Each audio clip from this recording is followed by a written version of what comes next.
Astaghfirullah. Assalamualaikum warahmatullahi wabarakatuh.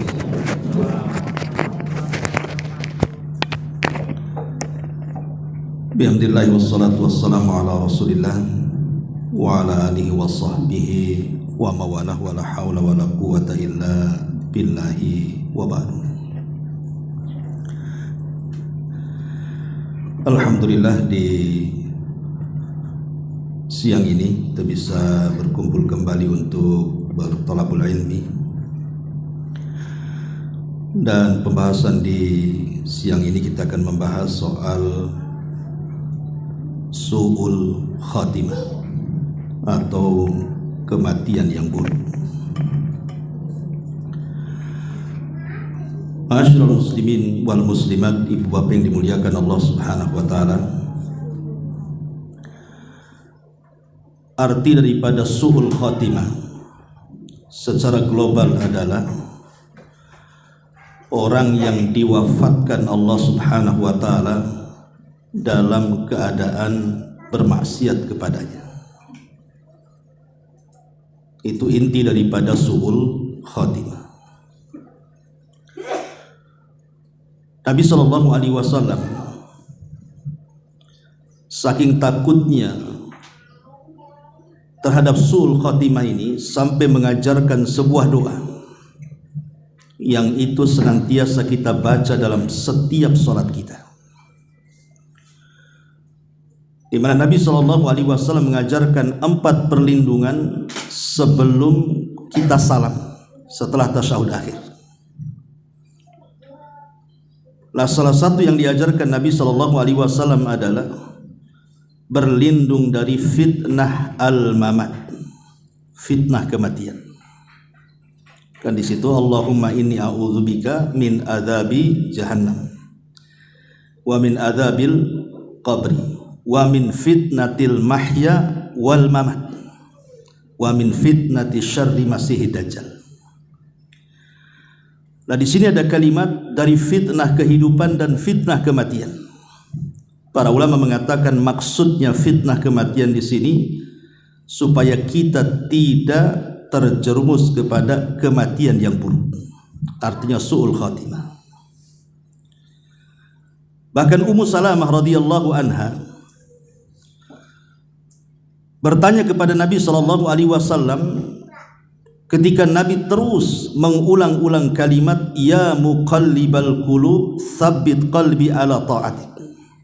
Wahai zat yang membolak-balikan hati, tetapkan hatiku di atas ketaatan kepadamu. Ini dibaca Rasul dalam salatnya. Sehingga saking seringnya Rasul membaca doa ini dalam salatnya, Ummu Salamah bertanya, kenapa anda terus membaca doa ini?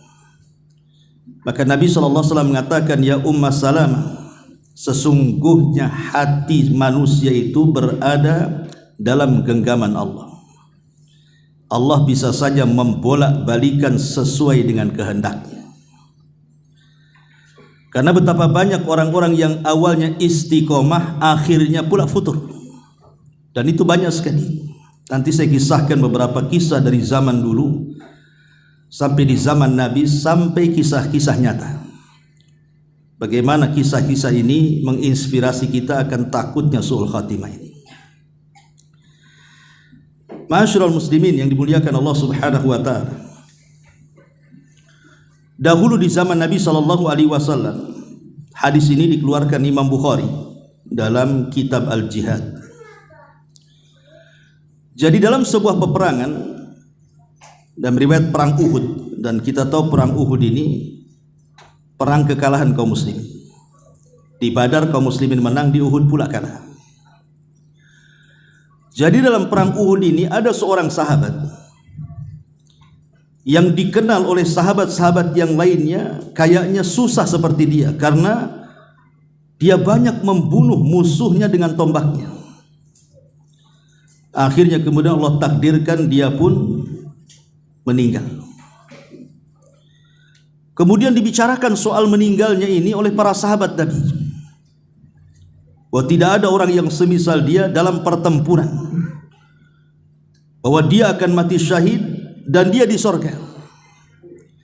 Tapi Nabi SAW mengatakan kepada para sahabat, man arada an yanzura ila ahli nar falyanzur ila hada. Apa kata Nabi? Siapa di antara kalian yang ingin melihat orang yang termasuk penduduk neraka, lihat orang itu. Sahabat kaget, bagaimana Rasul bisa mengatakan orang itu dari penduduk neraka, padahal ketika bertempur berperang banyak musuh dibunuh dia, akhirnya dia mati. Jadi penasaranlah para sahabat ini, akhirnya coba meneliti kematiannya. Rupanya kematiannya ketika dadanya tertusuk tombak, dia tidak tahan dengan tombak itu. Akhirnya kemudian dia paksakan tombak itu dimasukkan lebih dalam ke dalam perutnya, akhirnya meninggal. Berarti dia bukan mati syahid tapi mati bunuh diri. Harusnya kan dicabut tombaknya, ini malah dimasukkan lagi supaya cepat mati. Disinilah hadis Nabi SAW mengatakan, terkadang ada seorang hamba jarak dia dengan neraka itu tinggal jarak dia dengan sorga itu tinggal 1 hasta, tetapi dia melakukan amalan ahli nar, penduduk neraka, akhirnya dia dibelokkan jalannya, yang tadinya harus masuk sorga dimasukkan pula ke neraka. Ma'asyiral muslimin wal muslimat rahimani wa rahimakumullah. Lihat bagaimana ngerinya kematian sul khatimah ini. Padahal orang yang berjihad ini sudah meninggalkan keluarganya, meninggalkan hartanya, dia pun mempertaruhkan jiwanya, yang harusnya dia masuk sorga, masuk neraka pula dia. Karena diakhiri bukan dengan mati syahid, tapi diakhiri dengan al-intihar, bunuh diri.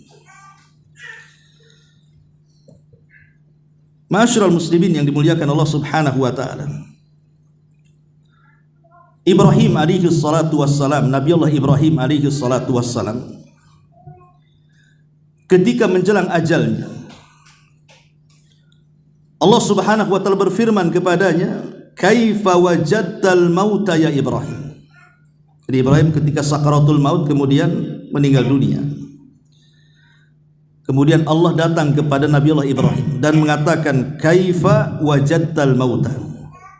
Bagaimana engkau mendapatkan kematianmu? Apa rasanya? Maka Nabi Allah Ibrahim mengatakan, "Kasafud ja'ala fi sufi aratabin thumma judiba." Kata Nabi Allah Ibrahim alaihi salatu wassalam, kematianku adalah seperti serulit yang dipendamkan kepada bulu-bulu kambing wol, kemudian disiram air, kemudian dicabut dengan paksa, apa enggak rontok tuh bulu-bulu kambing itu. Maka Allah Subhanahu wa taala mengatakan kepada Ibrahim, "Amma inna qad hawwanna 'alaika." Tapi sesungguhnya wahai Ibrahim, aku sudah memudahkan kematian. Kalau seorang nabi sekelas Ibrahim alaihi salatu wassalam menggambarkan bagaimana detik-detik wafatnya, bahwa kematian itu seperti itu gitu, bisa merontokkan seluruh persendian, tapi Allah ringankan karena dia seorang nabi. Macam mana selain daripada Nabi SAW, Ibrahim alaihi salam, tentu kematiannya juga lebih parah kan begitu. Makanya Nabi SAW ketika menggambarkan soal kematian itu, kematian seorang mukmin dan kematian orang kafir, apa kata Nabi SAW? Adapun kematian seorang mukmin itu seperti tetesan terakhir air yang keluar dari mulut teko. Artinya berjalan dengan pelan tetapi pasti, ruh itu akan keluar. Tetapi kematian seorang kafir, kata Rasul, seperti tadi yang digambarkan Nabi Ibrahim, seperti pisau berbentuk cerulit dipendamkan ke bulu-bulu kambing wol, kemudian bulu disiram, kemudian dicabut dengan cara paksa, akhirnya merontokkan kulit-kulitnya, merontokkan seluruh persendiannya, dan dia pun kesakitan yang luar biasa. Kalau kita tahu bahwa hakikat kematian seperti itu, berarti inilah hakikat kematian su'ul khatimah. Hakikat kematian su'ul khatimah. Ma'asyiral muslimin wal muslimat rahimani wa rahimakumullah. Abu Darda radhiyallahu anhu kan seorang sahabat. Abu Darda seorang sahabat Nabi SAW yang ketika Rasul hijrah dipersaudarakan dengan Salman Al-Farisi. Abu Darda ini ketika menjelang wafatnya, kemudian ditanya kepadanya, karena dia menangis masalahnya. Saat detik wafatnya itu menangis. Dikatakan kepada Abu Darda, bukankah engkau adalah sahabat Nabi SAW? Artinya apa yang harus ditangisi? Engkau ini sahabat Nabi, tidak perlu risau lagi gitu kan. Tetapi Abu Darda radhiyallahu an mengatakan, aku menangis karena aku takut Allah mengakhiri hidupku dengan su'ul khatimah.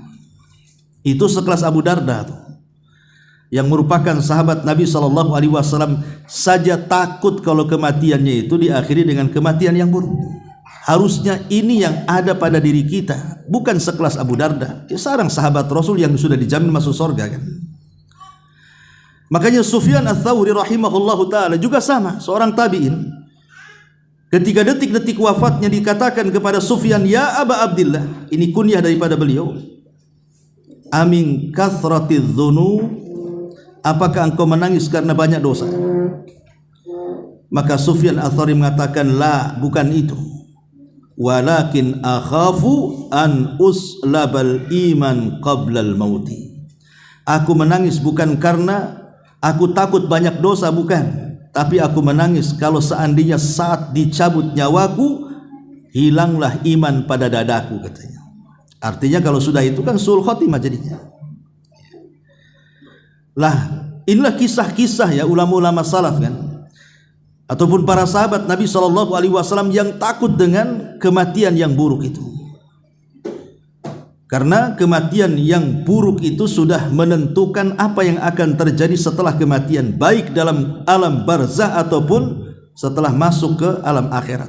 Sudah dipastikan pasti suram semuanya.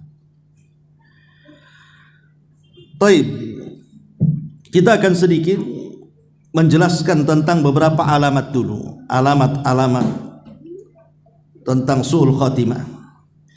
Kemudian yang kedua kita bicara tentang sebab-sebab su'ul khatimah, dan yang terakhir kita bicara soal kisah-kisah su'ul khatimah. Inilah pembahasan kita, 3 poin ini, mudah-mudahan cukup waktunya. Yang pertama, di antara sebab-sebab orang itu mati di atas mati yang buruk adalah fasadul akidati, rusak akidahnya. Orang yang rusak akidahnya, maka kalau seandainya dia mati dan belum memperbaiki akidahnya, berarti mati di atas su'ul khatimah. Mati di atas su'ul khatimah. Dahulu ada seorang alim namanya Imran ibn Khittan. Imran ibn Khittan ini seorang ahli hadis di zamannya. Satu dunia belajar sama dia. Saking cerdasnya Imran ibn Khittan ini.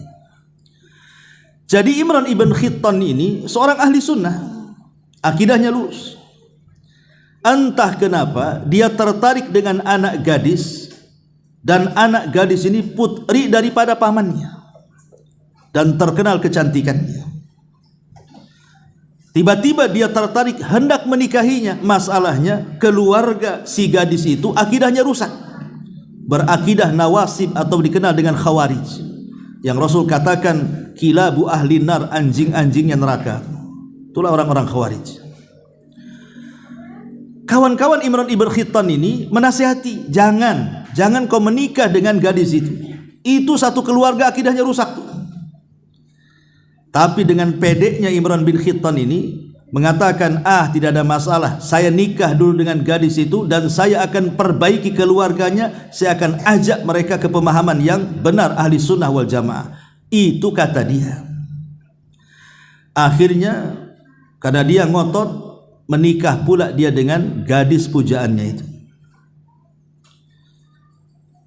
Harusnya kan setelah dia menikah, dia mentarbiah istrinya, mentarbiah keluarganya. Yang tadinya khawarij harusnya kan ditarik kepada ahli sunnah wal jamaah. Tapi belakangan bukan dia yang narik, dia pula yang ketarik. Harusnya kan dia narik, dia yang ketarik, dia jadi khawarij jadinya. Sampai akhir hayatnya dia tidak bertobat kepada Allah Azza wa Jalla. Su'ul khatimah. Ini kan akidah yang buruk, ini bahaya. Ya. Ini yang pertama, singkat-singkat saja.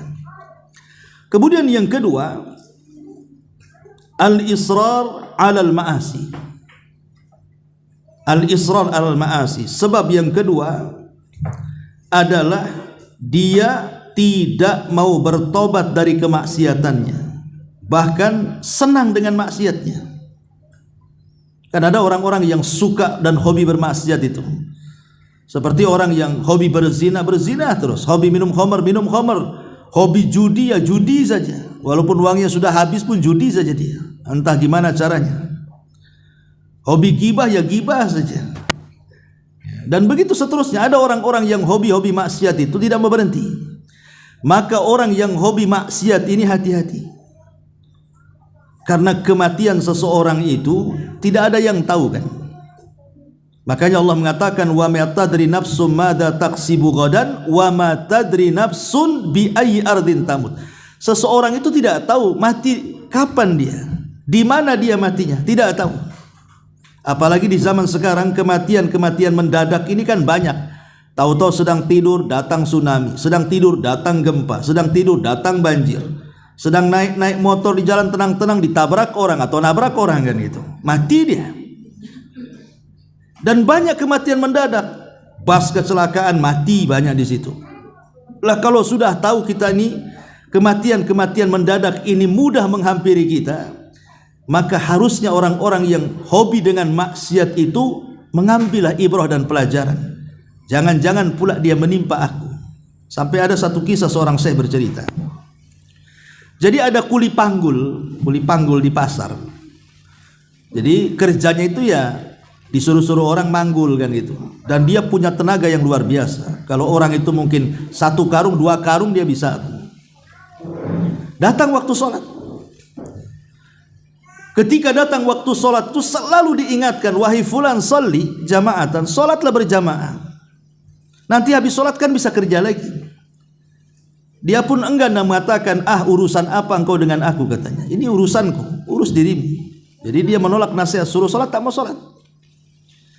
Ingat bahwa Allah itu yuhmil wala yumhil. Artinya Allah itu terkadang membiarkan orang seperti itu sampai pada waktunya akan datang azabnya.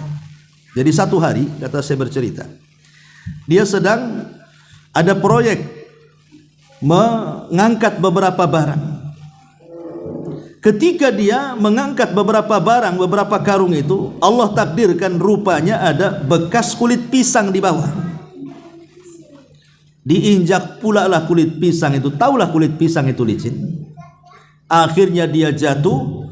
Kemudian bawaan yang dibawanya menimpa dirinya. Akhirnya dia pun pingsan. Kemudian dibawa ke rumah sakit. Ketika siuman, semua badannya tidak bisa digerakkan, hanya kepalanya saja. Kemudian ditanya orang ini, wahai fulan, sekarang kondisimu seperti ini.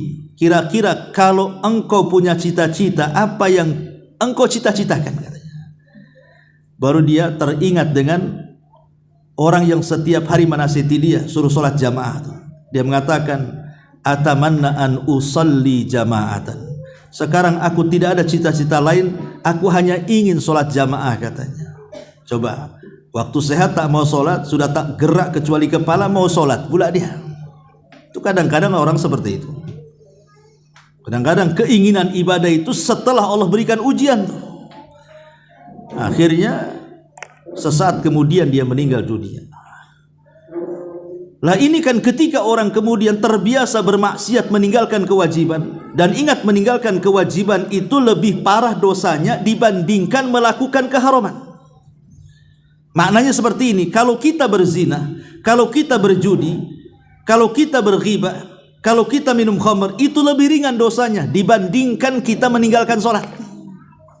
Karena kaidah para ulama itu tarkul wajib asyad min irtikabil muharram. Meninggalkan yang wajib lebih parah dosanya dibandingkan mengerjakan yang haram. Karena kalau orang berzina tahu dia dosa berzina, ya tidak kafir. Dia tahu itu dosa, cuman karena syahwatnya saja yang kuat akhirnya berzina terus. Apakah kafir? Tidak kafir, kecuali dia halalkan zinahnya. Tapi orang yang meninggalkan sholat bisa kufur dia, bisa keluar dari Islam tanpa sadar. Karena Nabi SAW mengatakan perbedaan kita dengan orang kafir itu di sholat. Faman tarakaha faqad kafar. Siapapun yang meninggalkan sholat, maka dipastikan dia bisa kafir. Makanya Ibnu Taimiyah, Syekhul Islam Ibnu Taimiyah rahimahullah ta'ala sampai mengatakan, man tarakas salata jumlatan faqad kafar. Siapa yang meninggalkan sholat secara jumlah, artinya banyak meninggalkan dibandingkan melakukannya, sepakat konsensus para ulama kafir, keluar dari Islam. Tidak ada perselisihan ulama. Jadi kalau orang lebih banyak meninggalkan sholat dibandingkan melakukannya, orang ini sudah kafir. Yang jadi khilaf ulama itu kalau yang meninggalkan sekali-kali. Dia sholat terus, tapi sekali-kali kadang-kadang meninggalkan karena malas. Ini yang jadi perselisihan ulama, apakah dia keluar Islam atau tidak. Tapi kalau dia meninggalkan sholat lebih banyak dibandingkan melakukannya, jelas dia kufur. Kalau dia mati, su'ul khatimah. Ini harus dipahami, ma'asyiral muslimin wal muslimat rahimani wa rahimakumullah. Ini yang kedua. Kemudian yang ketiga, al-iqbal 'ala dunya wal insirafu 'anil akhirah. Terlampau mengejar dunia dan berpaling dari akhirat. Terlampau mengejar dunia dan berpaling dari akhirat. Sekarang apa yang dikejar di dunia itu sebenarnya sih? Hakikat dunia itu kan at-tajmi' wa tafriq. Kita kumpul, sudah banyak, kita pula tinggalkan dunia itu. Itu hakikat dunia kan seperti itu. Kita kumpulkan dari muda, kita cari uang, akhirnya bisa beli tanah, bisa beli rumah, bisa beli kendaraan, uangnya pun bermiliar-miliar terkadang di ATM dia. Kalau seandainya dia mau duduk beribadah, uang itu tidak akan habis 7 turunan sebenarnya. Tapi terkadang namanya dunia itu kan menjadikan tulul amal. Terkadang lupa diri. Terkadang usia yang harusnya istirahat beribadah 60 ataupun di atas 60 tahun, padahal dia sudah kaya itu, makin sibuk dengan dunia.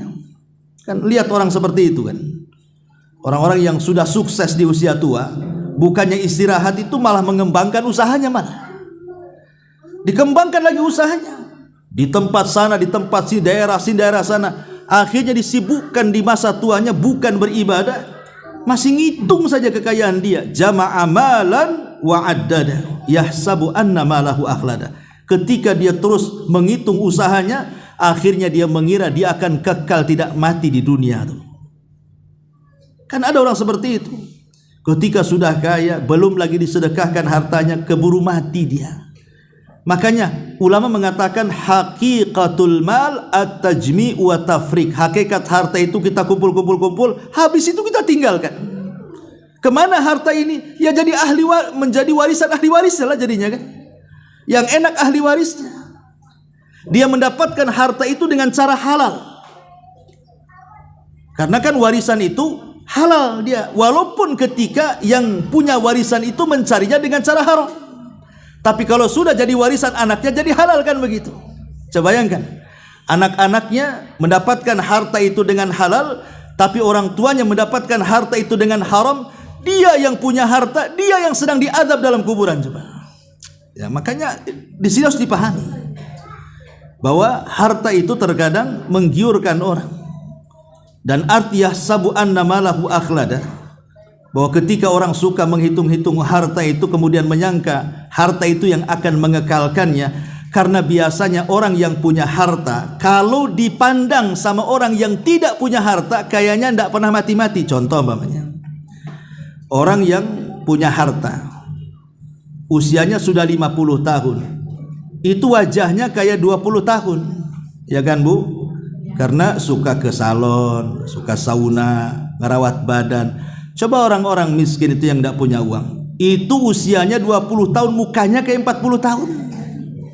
Karena stres akhirnya bekerut kan gitu.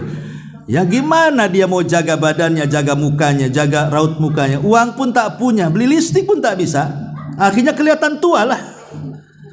Jadi orang miskin memandang orang kaya yang kok awet muda. Sebenarnya bukan awet muda, awet tua dia itu. Casingnya aja awet muda kan. Sebenarnya dia sudah dekat ajalnya tuh. Itulah makna yahsabu anna malahu akhlada. Dia mengira bahwa harta itu mengekalkan dirinya, karena pandangan orang miskin kepada orang kaya itu kayaknya awet muda saja, padahal usianya sudah dekat.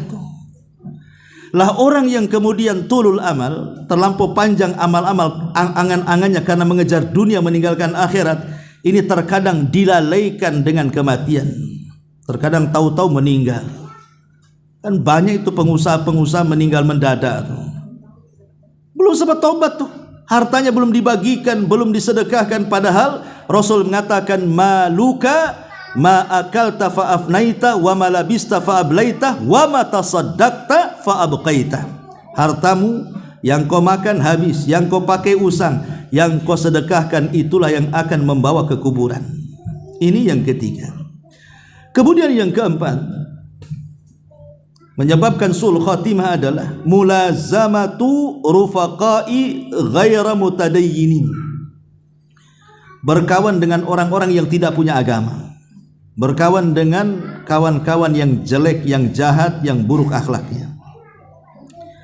Dahulu di zaman Rasul ada orang musyrik namanya Uqbah bin Abi Mu'aid. Orang musyrik, dia terkenal ahli syair. Uqbah bin Abi Mu'aid ini, ketika Nabi SAW baru saja diutus menjadi nabi, Nabi SAW suka membacakan Al-Quran, dan kita tahu bahwa Al-Quran ini diturunkan ketika orang Arab di atas puncak-puncaknya berbangga dengan bahasa. Banyak pujangga-pujangga muncul di zaman itu. Quran turun di situ untuk mematahkan para syu'ara ahli syair, bahwa bahasa Quran itu lebih tinggi dibandingkan para penyair. Ya. Jadi ketika Rasul membacakan Quran, ni Uqbah bin Abi Mu'aid, karena dia seorang penyair, dia suka, disangkanya Rasul itu sedang menyair padahal sedang baca Quran tuh. Karena tata bahasa yang tidak bisa dirangkai siapapun, ya itu wahyu dari Allah. Lama-lama senanglah Uqbah ini bin Abi Mu'aid kepada Nabi. Akhirnya jadi gandrung gitu ya, jadi idolanya. Sampai satu hari, namanya idola, tapi dia tidak mau masuk Islam, cuma suka aja dengan Nabi. Kalau dia baca wahyu suka, tapi tidak mau masuk Islam juga. Lah satu hari dia ingin menjamu Nabi, makan di rumahnya. Ya namanya mau ngundang idolanya, ngundang artisnya lah kalau di zaman sekarang kan. Ya tentu kan makanan pun tidak sembarang kan, pasti akan masak makanan yang enak, minuman yang lezat kan gitu. Ini yang diundang idolanya. Datang Rasul ke rumahnya. Sesampainya Rasul datang di rumah Uqbah bin Abi Mu'aid, tidak ada satu makanan pun yang dimakan Nabi. Ya tentu aib lah kan, kita sudah ngundang kok tidak mau makan pula, ini tamu ini cemana nih. Jadi nggak enak dia, nggak enak hati. Kemudian Uqbah bertanya, wahai Muhammad, kenapa kau tak mau makan? Maka Rasul mengatakan, sebenarnya bukan tak mau makan, masalahnya engkau itu di atas kesyirikan. Karena kan makanan pokok di zaman itu kan kambing, ya kan? Di zaman itu kambing itu jadi makanan pokok penduduk Mekah. Kalau penduduk Madinah kan kurma. Makanya kenapa kambing di Mekah itu diberkahi dan kurma di Madinah itu diberkahi. Beda kalau kambing sama air Zam-Zam, itu kan berkat doa Nabi Ibrahim, makanya jadi berkah. Kapan itu? Ketika Nabi Ibrahim bertandang ke rumah Ismail, istri keduanya, karena istri pertamanya kan diceraikan karena buruk akhlaknya. Lah ketika Ismail sudah menikah dengan istri keduanya, kan menghidangkan daging sama air Zam-Zam. Ketika itu belum berkah air itu, ya air biasa saja. Tapi karena Ibrahim kemudian mengatakan, Allahumma barik fi ta'amikum wa syarabikum, ya Allah berkahilah makanan dan minuman kalian. Sejak itulah kambingnya menjadi berkah dan air Zam-Zamnya menjadi berkah. Beda dengan Madinah. Kalau Madinah itu yang mendoakan bukan Ibrahim, tapi Nabi SAW. Sebagaimana Ibrahim mendoakan Mekah, maka Rasul mendoakan Madinah. Makanya kurma di Madinah itu menjadi berkah, yang disebut dengan ajwa. Itulah bedanya, kalau di Madinah menang di kurmanya, kalau di Mekah menang di kambing sama di Zam-Zamnya. Makanya antum ketika umroh kemarin, yang sudah umroh ya kan, walaupun makan kambing pagi, siang, sore nggak ada masalah di Mekah itu. Jangan makan kambing yang dipelihara di Temiang. Coba saja kalau pagi kambing temiang, sore kambing temiang, besok 1 bulan, itu kita yang ke temiang tuh. Itu kan masalah tuh. Lah karena tidak berkah kan ya. Ya makanan biasa saja di sini semua juga bisa mendatangkan penyakit kan itu. Tapi karena di sana berkah, yang makan kambing orang Arab biasa saja. Karena memang diberkahi di sana. Sebagaimana juga kurmanya. Ya. Taib, singkat cerita, ma'asyiral muslimin wal muslimat rahimani wa rahimakumullah. Jadi Nabi SAW tidak mau makan di rumah Uqbah bin Abi Mu'ayth itu, alasannya karena di atas kesyirikan. Jadi kata Uqbah itu, ya sudah, gimana caranya biar kau makan? Karena bagi orang Arab itu aib kalau tamu masuk kok tak makan. Karena termasuk adat baik jahiliyah itu adalah menjamu tamu. Orang Arab jahiliyah, sejahiliyah-jahiliyahnya orang jahiliyah itu, kalau soal jamu tamu nomor 1. Pokoknya dikeluarkan makanan tuh. Kita ini sudah lewat jahiliyah. Saya bertamu pula lah pakai botol aqua. Tak ada lah makanan di sana. Terbalik kita ini. Kita udah nggak jahiliyah padahal kan. Nggak ada kita ini. Paling toples itu pun bekas lebaran di Idul Fitri itu. Ya. Jadi intinya bahwa kata Rasul, kalau aku ingin makan dari makananmu, bersyahadatlah katanya. Terpaksalah bersyahadat. Bukan ingin masuk Islam, dah. Jadi syahadatnya itu supaya Nabi mau makan ceritanya. Bersyahadat, ya asyhadu an la ilaha illallah wa asyhadu anna Muhammad Rasul. Baru Nabi mau makan. Enggak kepikiran dia masuk Islam, dah, ya. Cuman biar Nabi makan saja, makanya dia mengucapkan syahadat tuh. Rupanya syahadatnya Uqbah ini kedengaran sama kawannya, namanya Umayyah ibn Khalaf. Umayyah ibn Khalaf ini sama tokohnya dengan Abu Jahal juga tuh. Satu tokoh juga ya, orang-orang besar di zaman itu. Lah Umayyah bin Khalaf dengan Uqbah ini CS-nya, ya, kawan dekatnya. Marah Umayyah ini.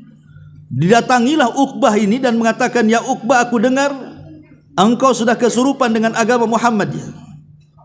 Kata Uqbah, enggak, katanya. Ya, tapi aku dengar engkau sudah bersyahadat. Kemudian dijelaskan baik-baik sama Uqbah ini. Wahai Umayyah, aku bersyahadat itu bukan karena aku masuk ke agama Muhammad, tidak. Supaya dia mau makan di rumah, itu saja. Tapi Umayyah ini tidak percaya. Sampai kemudian Uqbah memastikan, mengatakan, bagaimana caranya supaya kau yakin aku tidak masuk agama dia? Kata Umayyah, pokoknya aku tidak akan mempercayai kamu sampai kau buktikan dengan cara apa? Hinakan Muhammad dengan caramu. Kalau aku tahu kau menghinakan dia dan aku melihat atau mendengar, baru aku yakin kau kawan dekatku, kata. Kalau tidak, jangan pernah berkawan lagi denganku, kata. Subhanallah. Padahal kan Uqbah ini sudah dapat hidayah, walaupun sebenarnya bukan ingin masuk Islam, tapi kan dengan mengucap 2 syahadat dohirnya kan masuk Islam, ya. Sampai satu hari Abu Jahal ini sedang duduk-duduk bersama para pemuda Quraisy di dekat Ka'bah. Dan Nabi kebiasaannya kan biasanya sholat 2 waktu. Sebelum ada sholat 5 waktu itu Rasul selalu melaksanakan sholat 2 waktu. Cuma 2 rakaat saja, 2 rakaat pagi dan 2 rakaat petang. Baru setelah peristiwa Isra Mi'raj ada sholat namanya sholat 5 waktu yang kita kenal tuh. Tapi sebelum ada peristiwa Isra Mi'raj itu sholat Rasul itu cuma 2 rakaat pagi dan petang saja.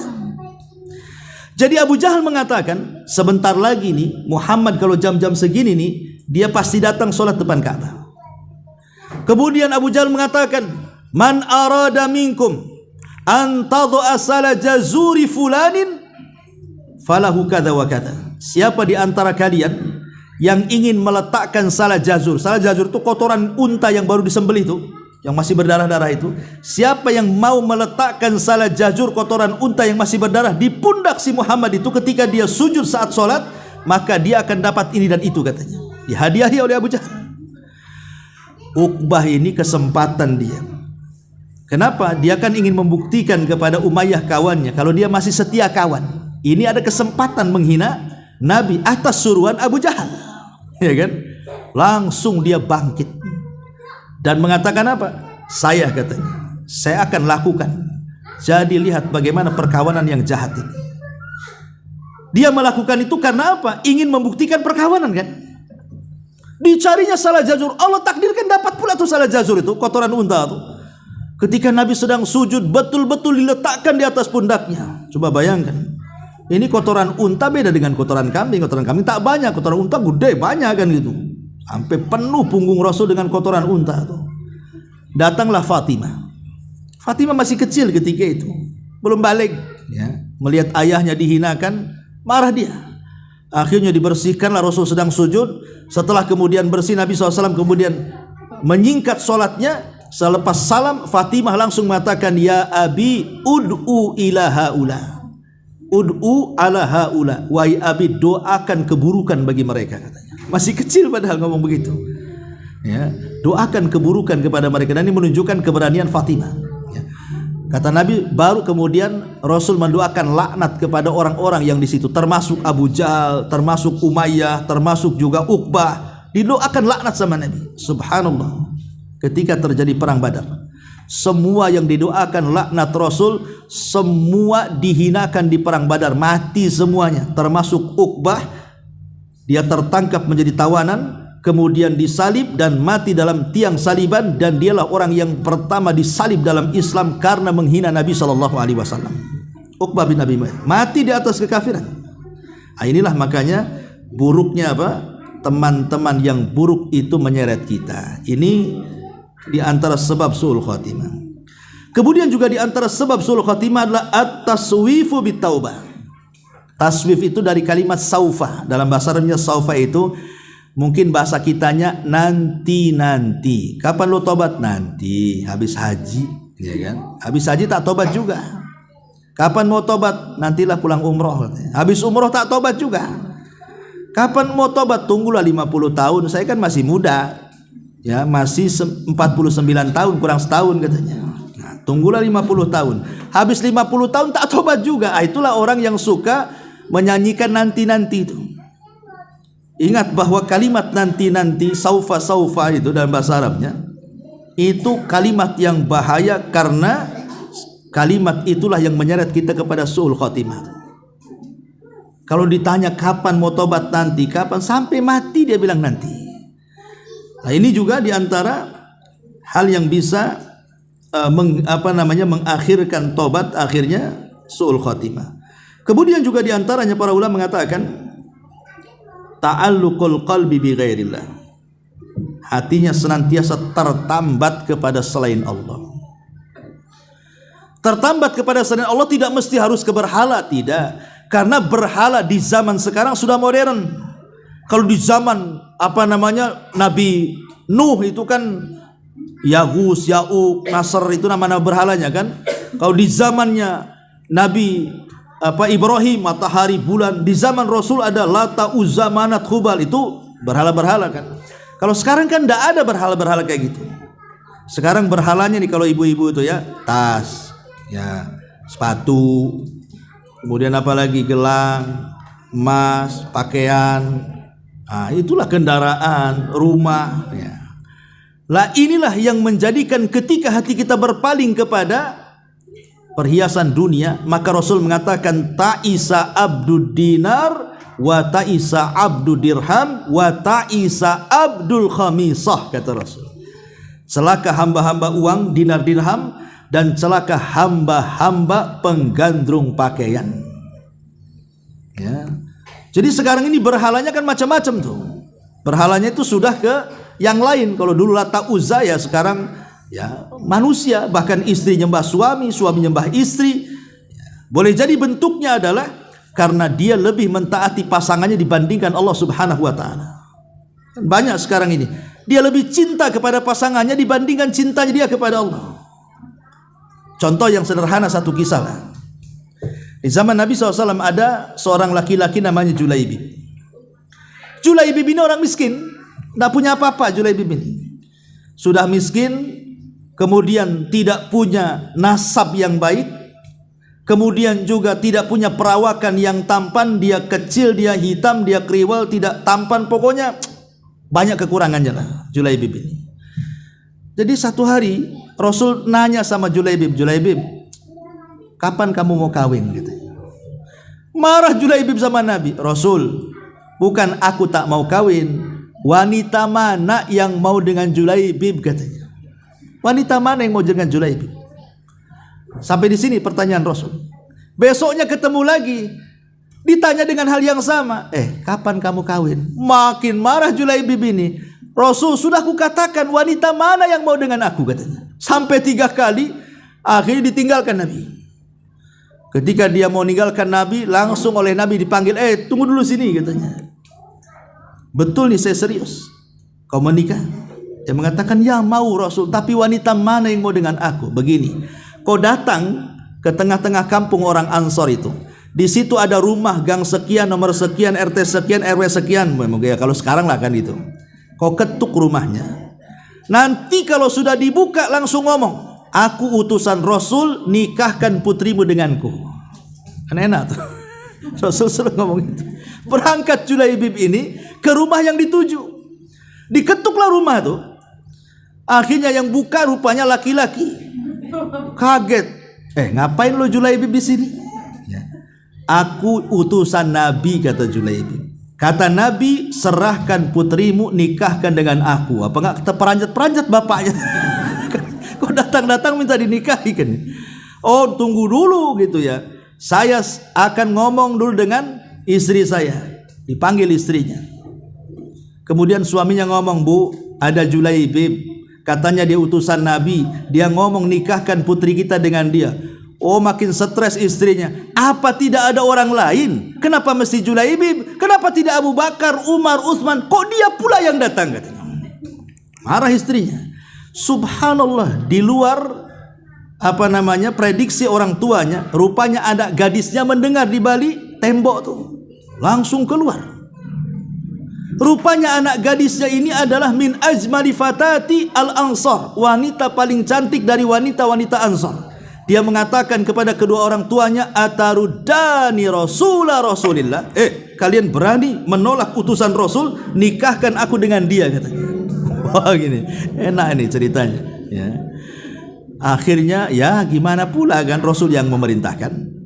Akhirnya menikah. Turunlah ayat, wa ma kana lil mu'minin wala mu'minatin idza qadallahu wa rasuluhu amran an yakuna lahumul khiyaratu min amrihim wa man ya'sillaha wa rasulahu faqad dhalla dhalalan ba'ida. Kalau Allah dan Rasulnya sudah memerintahkan satu perkara, tidak layak bagi seorang mukmin laki-laki dan seorang mukmin perempuan ada kebimbangan dalam hatinya. Tidak boleh. Harus sami'na wa ata'na. Turun ayat ini memuji wanita tadi, anak gadis tadi. Setelah menikah, malamnya harusnya yang namanya paginya akad, kan malamnya itu kan yang ditunggu-tunggu semua anak-anak muda kan. Malam pertama. Kalau yang sudah tua tak adalah malam pertama itu. Ini yang muda-muda yang baru nikah pasti ditunggu-tunggu malam pertama. Ketika di situ Julaibib hendak, belum lagi menggauli istrinya, hendak menggauli istrinya. Tiba-tiba ada panggilan dari luar. Panggilan umum dari luar, ada utusan Nabi SAW sambil berteriak, ya khairullah hirkabu, hei kuda-kuda Allah, persiapkan diri kalian, kita akan berangkat jihad. Semua para sahabat pada keluar rumah ingin jihad. Julaibib ini ada 2 panggilan. Pertama panggilan istrinya, yang kedua panggilan jihad. Kira-kira kalau antum di posisi Julaibib milih mana tuh? Kan ini malam pertama masalahnya. Kan gitu. Nggak mungkin ikut jihad. Ini malam pertama masalahnya kan. Besok kan ada jihad lagi. Itu paling alasan kita. Tidak dengan Julaibib. Dia mengatakan kepada istrinya, di sana ada panggilan Nabi, malam ini ada panggilan kamu. Aku lebih memilih panggilan Nabi. Berangkat dia. Belum disentuh istrinya. Akhirnya perang dia. Subhanallah, setelah selesai perang Allah menangkan peperangannya. Kemudian yang selamat berkumpul, yang korban dikumpulkan. Kata Rasulullah, kata Rasul, sudah lengkap semua pasukan. Kata para sahabat, sudah wahai Rasul, yang hidup sekian, yang korban sekian.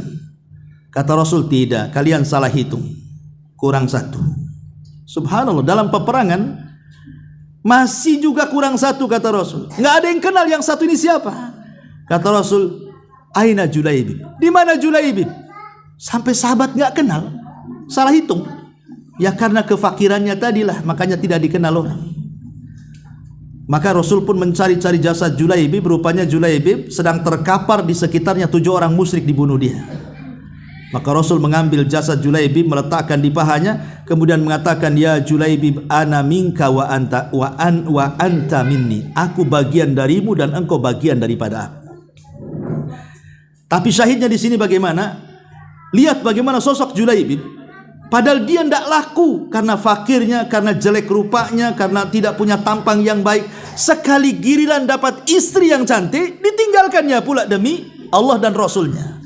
Nah, itulah kalau ini bisa kita praktekkan, berarti kita masih menghambakan diri kepada Allah. Tapi kita ini kadang-kadang tidak. Kita lebih taat kepada suami, istri taat kepada suami, atau suami taat kepada istri. Ini kan bahaya. Nah, inilah namanya ta'alluq bi ghairillah namanya. Ketergantungan kepada selain Allah ini bisa mengakibatkan su'ul khatimah. Ini juga diantara sebabnya. Kemudian juga sebab berikutnya adalah al-intihar. Tadi saya sudah jelaskan di mukadimah, al-intihar itu orang yang bunuh diri karena stres dengan kepenatan kehidupan dunia. Kan saya pernah lihat YouTube itu ada seorang ibu mencekoki 3 anaknya, 1 bayi, 2 sudah agak gede, dikasih racun, akhirnya dia pun minum racun, akhirnya 4-empatnya meninggal. Kemudian nulis surat di situ. Rupanya isi suratnya apa? Masalah faktor ekonomi.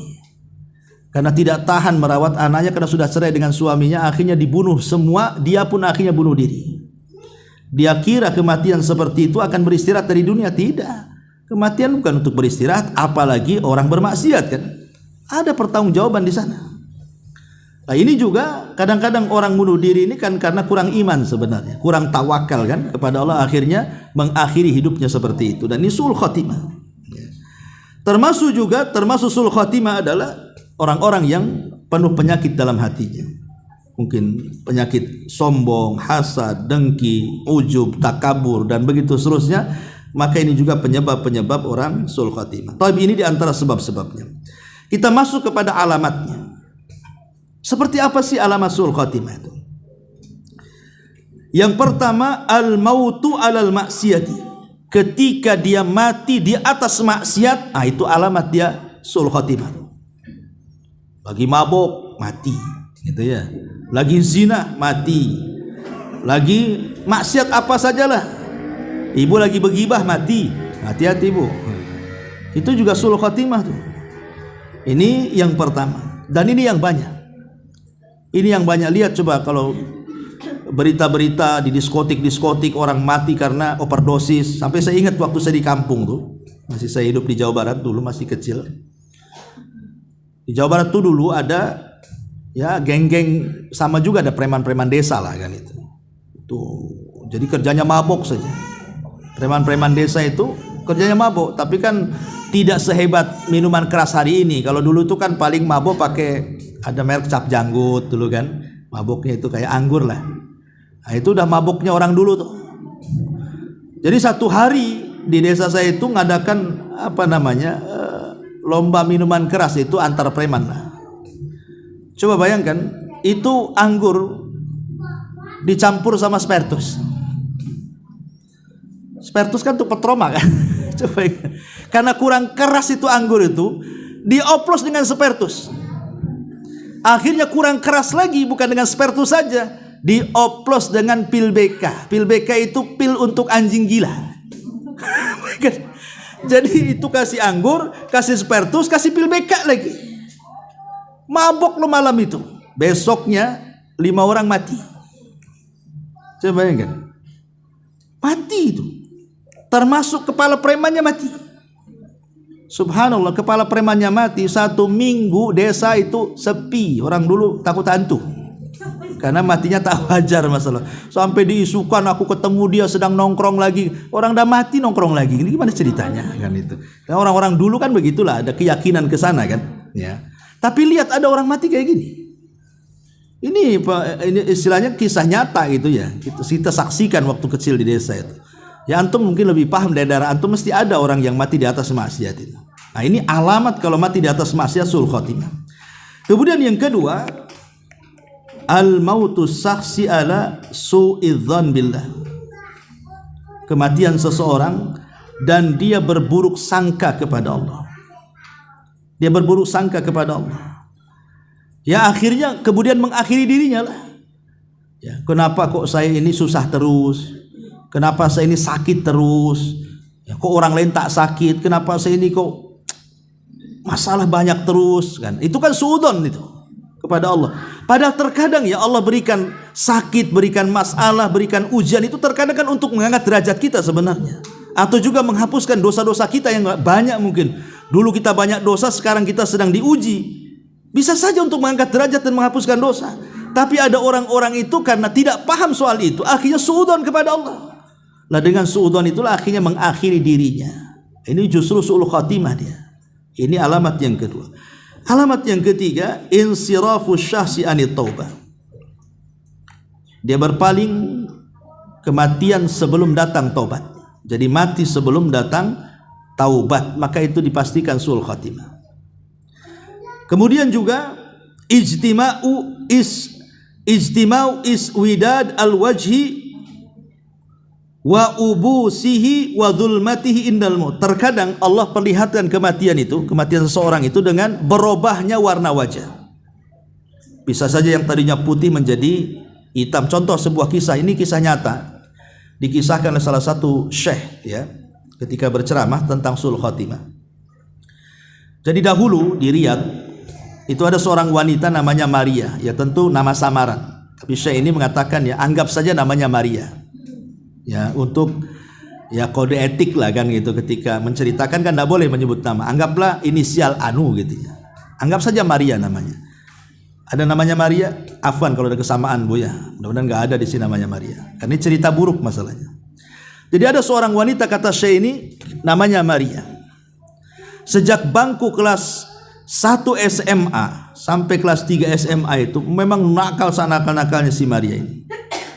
Ya sudah playboy ya, playboy laki-laki ya, apa kalau istilah perempuan. Pokoknya suka goda laki-laki dan sudah mulai merokok, sudah mulai kena narkoba. Ya. Sampai kemudian duduk di bangku kuliah juga gitu. Ganggu suami orang, macam akhirnya banyak masalah. Dan terakhir masuk kepada dunia hitam. Ya pelacuran, naudzubillah. Jadi satu hari Maria ini entah sakit karena apa, kemudian terbaring sakitnya. Kemudian dengan sakit itulah mengakibatkan kematiannya. Karena yang mengkisahkan ini semua rata-rata dari pemandi jenazah. Ya. Jadi yang memandikan jenazah si Maria ini ketika meninggalkan ditutup pakai kain. Dan Maria ini orangnya putih, orangnya cantik, cakep pokoknya. Luar biasa lah, dipuji kecantikan. Jadi ketika pemandi jenazah ini masuk hendak memandikan si Maria ini, dia terkaget sekali ketika kemudian dia masuk ke tempat pemandian. Disangkanya bukan Maria karena wajahnya menghitam. Udah tidak cantik lagi, hitam sudah nggak dikenali lagi. Apakah dia Maria atau bukan? Langsung ketakutan keluar. Akhirnya manggil keluarganya, betul nggak ini si Maria yang mau dimandikan? Ketika keluarganya masuk kaget juga, ya. Dan itu memang Maria. Jadi usut punya usut, seorang syekh yang hadir di situ bertanya sama keluarganya itu, sebenarnya apa yang dilakukan putrimu? Kok seperti itu? Ya. Baru orang tuanya menceritakan yang sesungguhnya kepada syekh tadi, bahwa anakku si Maria ini tidak pernah sholat. Dia tidak pernah sholat, disuruh sholat tak mau, tak pernah sholat sampai dia meninggal. Dan dia hobi melakukan maksiat kepada Allah Azza wa Jalla. Ini kisah nyata ya, seorang syekh menceritakan. Lah terkadang ikhwatul fiddin kita bisa melihat kematian itu boleh jadi mungkin dengan bau busuk yang keluar, atau mungkin badan yang berubah. Sampai ada satu kisah itu orang yang dimasukkan ke liang lahat, itu lehernya, kepalanya dihadapkan. Kalau mayat itu kan kalau dimasukkan liang lahat kan diarahkan ke kiblat tuh, dimiringkan ke lambung kemudian diarahkan ke kiblat. Ini mukanya tidak mau arah ke kiblat, setiap dikiblatkan muter lagi ke belakang, muter lagi ke belakang, sampai orang yang di dalam tuh ketakutan naik ke atas tuh. Padahal sudah mati, kok bisa dia berputar wajahnya nggak mau dihadapkan ke kiblat? Rupanya setelah ditanya keluarganya, karena semenjak dia hidup dia tidak pernah sholat sehingga tidak mau diarahkan ke kiblat saat kematiannya tuh. Itu sul khotimah namanya. Ya. Jadi ini juga salah satu bentuk perubahan fisik saat meninggal. Kemudian juga rafdhu syahsi an yantika syahadatan. Terkadang saat detik-detik kematian ada orang kalau ditalkin dengan 2 kalimat syahadat itu atau dengan kalimat syahadat la ilaha illallah itu tak mau. Dan itu banyak diceritakan. Ya, bahkan Imam Ibnul Qayyim itu banyak menceritakan kisah-kisah di zamannya. Bagaimana kematian sul khatimah itu.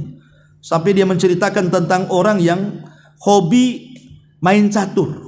Di zaman Ibnul Qayyim sudah ada orang main catur itu. Hobi main catur. Ya, mungkin ingatlah dulu antum yang di desa-desa, yang hidup desa sekarang udah jadi orang kota, orang Batam ya. Mungkin dulu kan permainan macam-macam, ada karambol, ada catur. Tuh kalau sudah karambol, catur tuh udah lupa waktu kan. Sudah senang ya senang kalau ada yang main gaple, main remi, main apalah orang-orang dulu itu. Itu kalau ada orang main catur itu main saja. Datang waktu sholat gak peduli, main lagi. Itulah keseharian dia. Sampai pada waktunya datang penyakit dan sakitnya mengantarkan dia kepada kematiannya. Lah Imam Ibnul Qayyim menceritakan orang ini. Apa kata Imam Ibnul Qayyim? Ketika detik-detik wafatnya tuh didatangkan ulama untuk mentalkin supaya dia mengucap kalimat la ilaha illallah. Qul ya gulam la ilaha illallah. Katakan wahai fulan kalimat la ilaha illallah. Tapi tidak ada yang keluar dari lisannya kecuali kalimat-kalimat satur itu. Qul la ilaha illallah, malah dia mengatakan sekak katanya. Coba bayangkan. Dikatakan la ilaha illallah, sekak. Sekak, akhirnya sampai kak terakhir mati dia. Coba orang itu kan, kata para ulama, ada istilah orang pikun itu kebiasaannya itu dibawa kepada sebelum pikunnya. Lah orang mati itu juga akan mati dibawa kepada kebiasaan hidupnya. Hati-hati. Makanya kenapa kalau orang pikun kadang-kadang latah ngomong yang jorok-jorok, karena sebelum pikun itu yang diucapkan tuh. Saya pernah mendengar itu ada orang kaget itu yang keluar itu yang jorok-jorok yang keluar itu. Tahap yang disebutkan. Padahal dalam Islam kan banyak zikir-zikir kan bisalah dibiasakan kalau kepleset astagfirullah atau alhamdulillah. Ya enggak lah. Astagfirullah atau subhanallah. Kan bisa saja kan kita biasakan kalau kepleset kan. Ada orang kalau kepleset itu kagetnya ngomongnya lain itu. Ya. Kalau kepleset itu yang dibilang apa? Jangkrik umpamanya kan. Kok jangkrik pula. Enggak apalah kan. Nah, itu kan enggak bagus sih. Kan banyak bahasa-bahasa. Lah orang seperti ini kalau pikun itu yang diucap tuh. Coba saja kalau orang pikun tuh ngomongnya jorok itu karena sebelum pikunnya itu yang diucap. Lah orang meninggal juga sama kata ulama.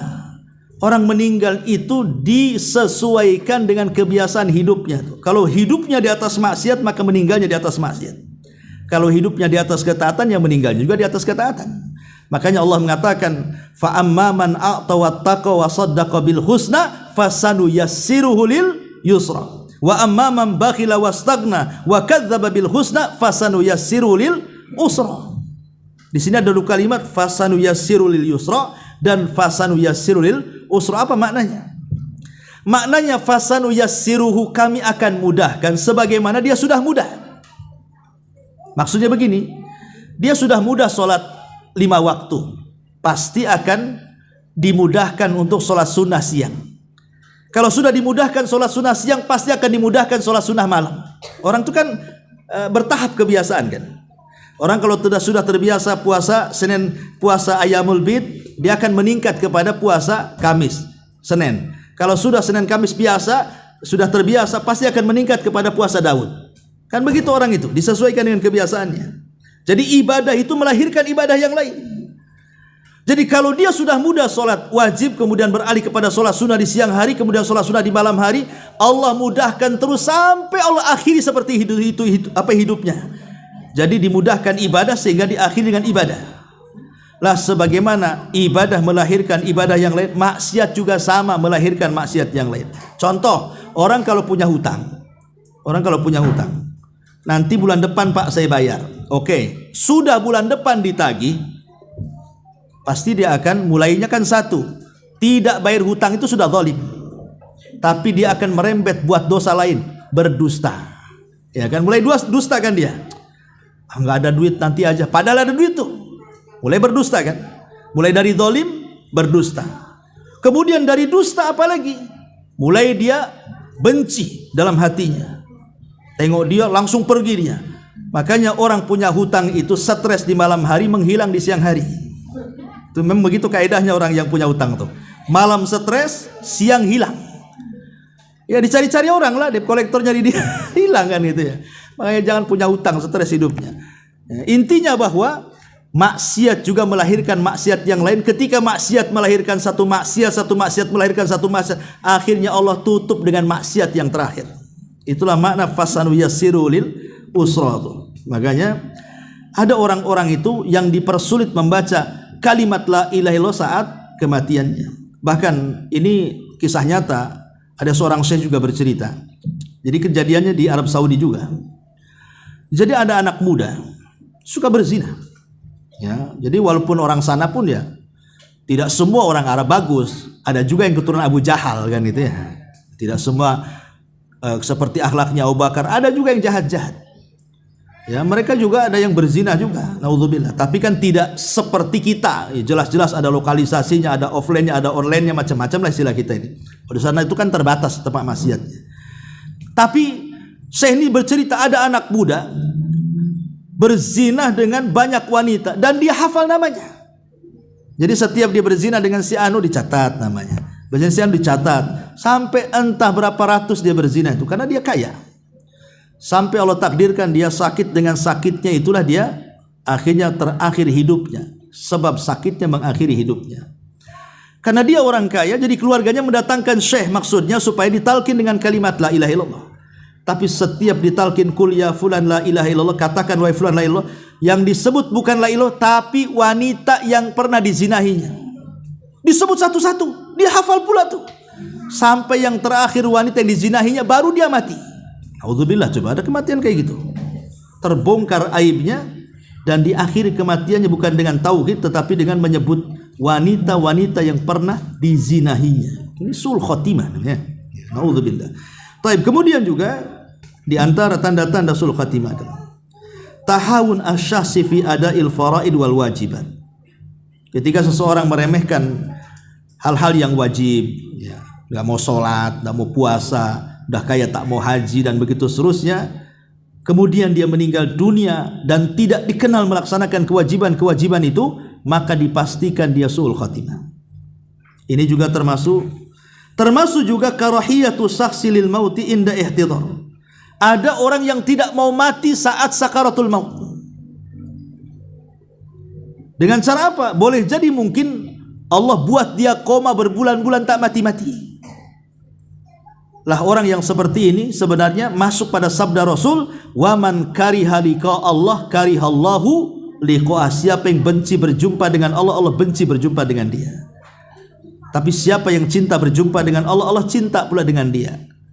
Apa maknanya? Orang kalau selama di dunia dia investasikan kehidupannya untuk akhirat. Entah dia sedekah untuk membangun rumah, entah banyak tasbih untuk menanam tanaman di sorga, ya. Entah ibadah apa sajalah, intinya dia ingin bangun semua kekayaannya di sorga. Ini kalau mati maka senang dia. Kenapa? Karena supaya cepat masuk istananya. Tapi kalau seandainya ketika hidup itu tidak ada yang diinvestasikan di akhirat, semua investasi di dunia, buat rumah, beli tanah, beli kendaraan, pokoknya tidak ada satu pun disedekahkan. Itu biasanya waktu mati tidak mau mati dia.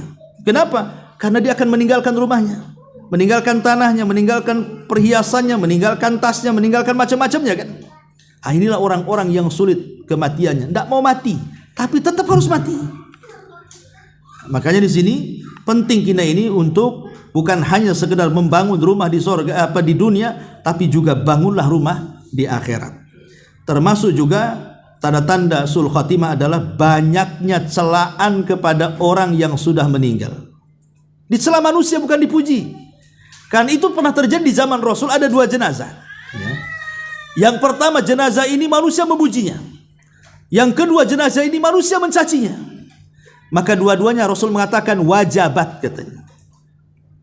Sahabat bertanya, apa makna wajabat ya Rasulullah? Maka Rasul mengatakan, adapun jenazah yang pertama dipuji banyak manusia, wajabat lahul jannah, maka dipastikan masuk surga.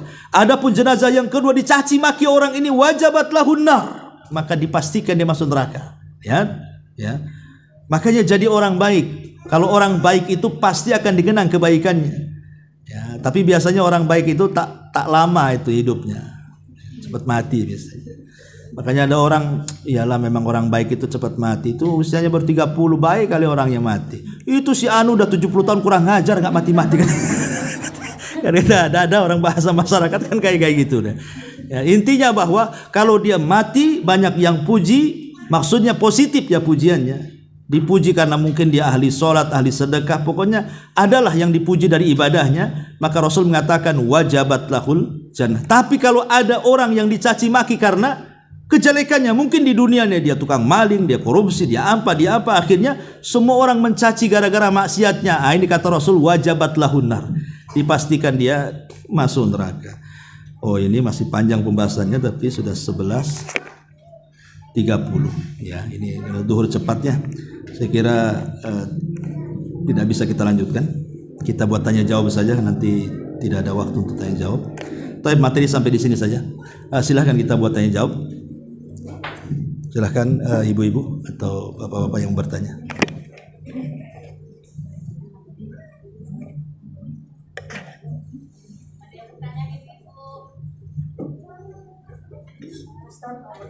Iya, silakan. Saya pernah mendengar jika seseorang itu meminum khamar atau alkohol itu apa benar sholatnya atau ibadahnya tidak diterima selama 40 hari? Iya, alhamdulillah. Ada beberapa riwayat yang menjelaskan beberapa dosa yang kalau dilakukan itu sholatnya tidak akan diterima selama 40 hari. Salah satunya orang yang datang ke dukun contohnya. Datang ke dukun itu bukan untuk membenarkan, tidak, hanya bertanya. Umpamanya kita ini tukang ojek, tukang antar, taulah ada penumpang minta diantar ke dukun. Kemudian sambil nemeni orang yang diantar ke dukun, tukang ojek ini nanya, hanya nanya aja. Kalau nasib saya gimana Pak Dukun? Dia sebenarnya nggak ada niat ke dukun, cuman karena ngantar orang sambil duduk nanya sekali. Oh, kata dukun begini, enggak yakin dia itu, cuman hanya iseng-iseng nanya. Kata Rasul, kalau dia bertanya walaupun tidak membenarkan, sholatnya 40 hari ditolak. Bagaimana kalau membenarkan? Bukan sholatnya lagi ditolak, keluar kau dari Islam, kata Rasul. Karena qad variya an syariati Muhammadin, dia telah berlepas dari syariat Muhammad. Yang jadi persoalan 40 hari ini maksudnya yang akan datang ataukah yang sudah dikerjakan? Nanti kan punya alasan orang. Kalau yang akan datang 40 hari tak diterima, bagus tak sholat aku? Nanti setelah 40 hari baru sholat. Pemahamannya kan itu. Bukan, pemahamannya adalah 40 hari yang sudah lewat. Yang sudah kita kerjakan 40 hari itulah ditolak pahalanya. Jadi lelah letih kita sholat, tahu-tahu nggak diterima. Lah salah satunya juga peminum khamar. Ya. Peminum khamar maksudnya yang sudah kecanduan, mudmin. Dalam bahasa Arab itu mudminul khamri. Mudmir itu artinya yang kecanduan, bukan yang sekali-kali 2 kali, tidak. Memang dia kecanduan. Ya, maka sholatnya pun akan ditolak selama 40 hari. Jadi ini kan bahaya, ya, karena bagaimanapun khamr itu dikatakan oleh Rasul umul khaba'is. Umul khaba'is itu induk dari seluruh kerusakan. Sebab kalau sudah mabok bisa bunuh, sudah mabok bisa memperkosa, sudah mabok bisa mencaci maki. Orang mabok itu sumber kejahatan. Jadi semua kejahatan itu ada di khamr. Karena semua hal yang bisa dilakukan orang jahat bisa dilakukan karena dia mabuk. Tapi orang yang berzina belum tentu dia maling. Ya kan? Belum tentu dia maling, dia berzina karena dia habis syahwat. Tapi kalau minum khamr bisa berzina, bisa maling, bisa ini macam-macam tuh maksiatnya dilakukan. Namanya orang nggak sadar. Wallahu a'lam. Dah? Iya. Ada mentalkin itu, bismillahirrahmanirrahim. Lihat orangnya seperti apa yang kita talkinkan. Jangan sakit kepala antum talkin orang itu, nggak mau, masih lama matinya. Maksudnya yang sudah nampak naza gitu, yang udah nampak mungkin koma di rumah sakit. Dan lihat pergerakan lisan. Jadi pergerakan lisan dia dilihat.